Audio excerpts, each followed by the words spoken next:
Oi, pessoal do Livrando. Hoje eu queria conversar com vocês sobre Em Águas Sombrias, da Paula Hawkins. Hoje tá pequenininho. Tá. Então, essa autora é a mesma que escreveu A Garota no Trem, tá? Que eu não li. Aliás, eu li o livro, mas não vi o filme, pra variar.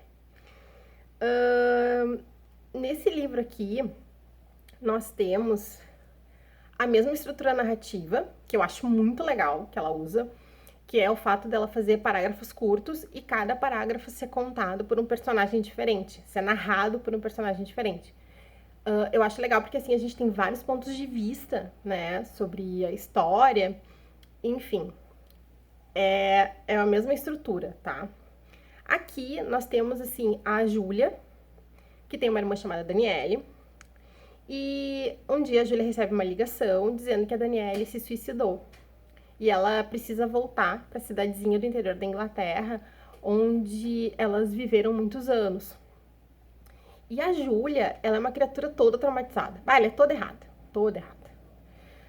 Assim, pelo que dá pra entender ali, ela tem bulimia, e tipo assim, os pais são falecidos, e ela odeia a irmã. Odeia.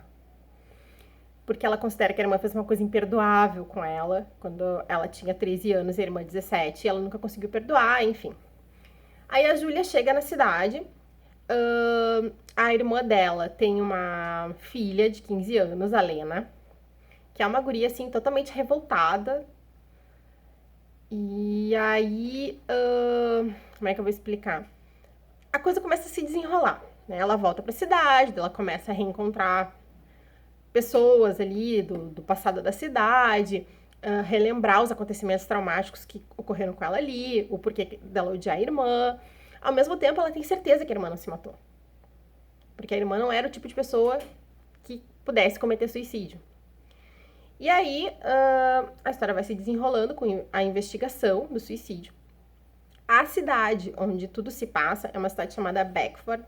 E ela é uma cidade que ela é atravessada por um riozinho, tá? E todas as histórias de todas as pessoas da cidade estão ligadas a esse rio. Esse rio possui uma curvinha, uma organização geográfica, sei lá, que se chama Poço dos Afogamentos. E a história da cidade é marcada por pessoas que se mataram ou que foram mortas ali. Começa em 1600 com uma menina que foi acusada de bruxaria, passou pelos ordalhos e morreu afogada ali. E aí, de tempos em tempos, alguém se mata, se joga, é jogado e vai ali. E aí, a Daniele, que é a moça a que teoricamente se matou, ela estava escrevendo um livro sobre essas mortes e tudo mais. Só que é um livro bem louco, assim, porque o que acontece? Ela descreve os últimos minutos de cada uma das mulheres que se atiraram naquelas águas para morrer afogadas. Só que é invenção, é da cabeça dela. Digamos, ela fazia uma pesquisa histórica, né, sobre a vida da pessoa, colhia os principais elementos, mas ela reconstituía esses últimos minutos, essa caminhada em direção ao rio, do jeito dela. O livro também tem isso de legal.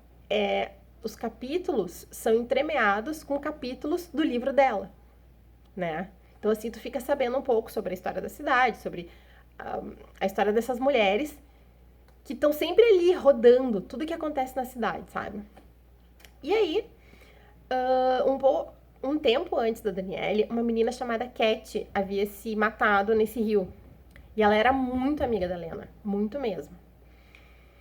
E aí, conforme as investigações, tudo vai se desenrolando, a gente percebe que a Lena guardava um segredo terrível sobre a Cat, sobre o porquê da Cat ter se matado. E ela faz de tudo para proteger esse segredo, porque ela tinha jurado pra amiga que ela não ia revelar nada. Só que a história vai se desenrolando de uma maneira em que acaba que ela não conta, mas o irmão da Cat acaba contando pro policial, pro xerife da cidade, o Sean, o que aconteceu.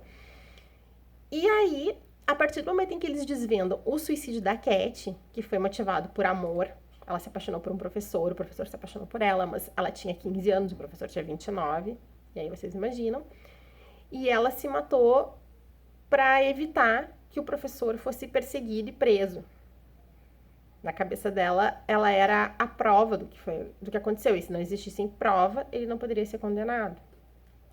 E aí, a partir do momento em que eles desvendam esse mistério, eles começam a perseguir, assim, a história, né, da Danielle. O que ela tinha a ver com a morte da Kate.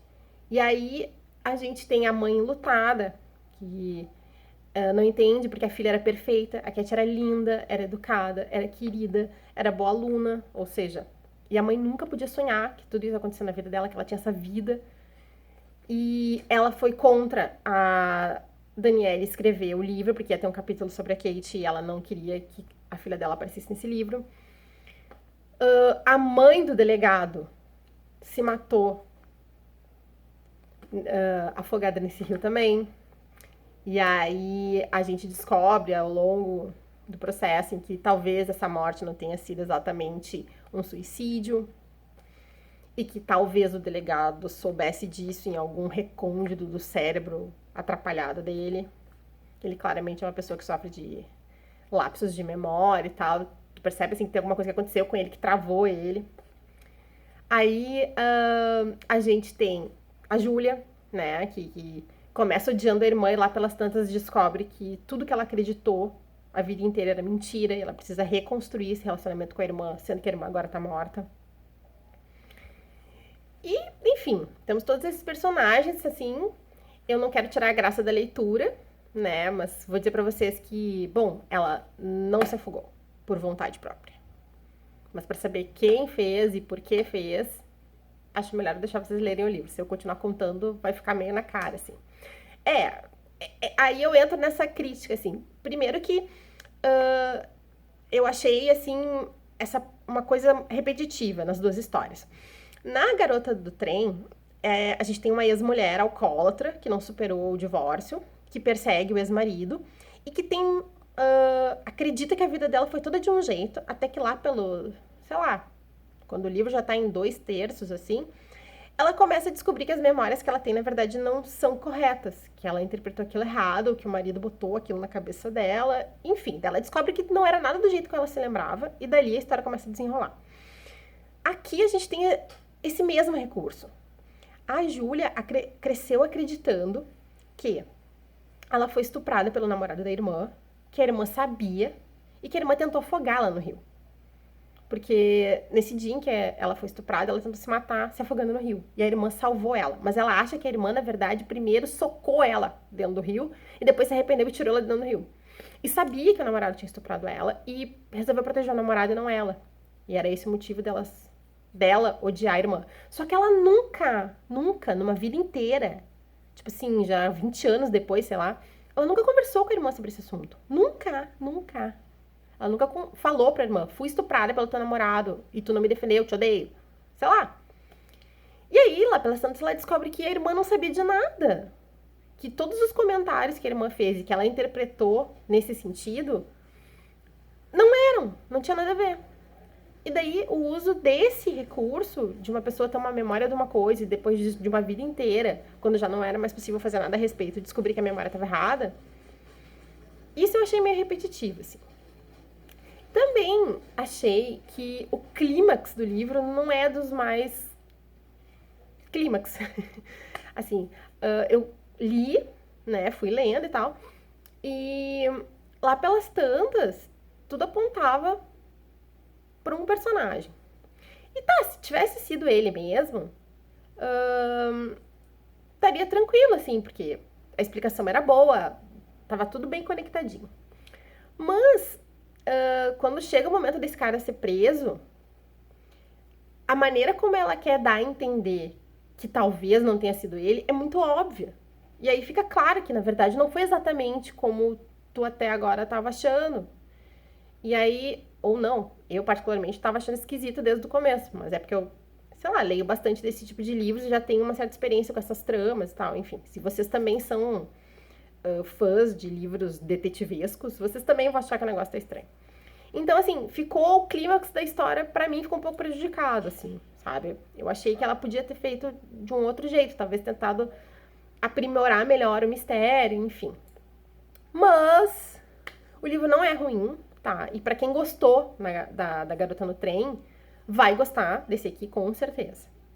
Eu, particularmente, não fui exatamente uma fã, assim. O fato da personagem principal ser alcoólatra e pagar vários vales alcoolizada me deixava muito desconfortável. Mas, né, enfim. Esse aqui, né, não tem isso, mas tem o mistério, tem quem matou, será que se matou? E é um entretenimentozinho legal, assim. O livro não é muito grande, né? Eu li em 2 dias. E, enfim, em tempos de quarentena, de isolamento, que a gente tá precisando fazer alguma coisa, achar alguma coisa pra se distrair, acho que vale a pena, tá? Então, assim, como eu disse, em tempos de isolamento, né? Quem não conhece o canal, entra lá, dá uma olhada nos outros vídeos e curte, comenta, aquela coisa toda. Tá, pessoal? Até o próximo!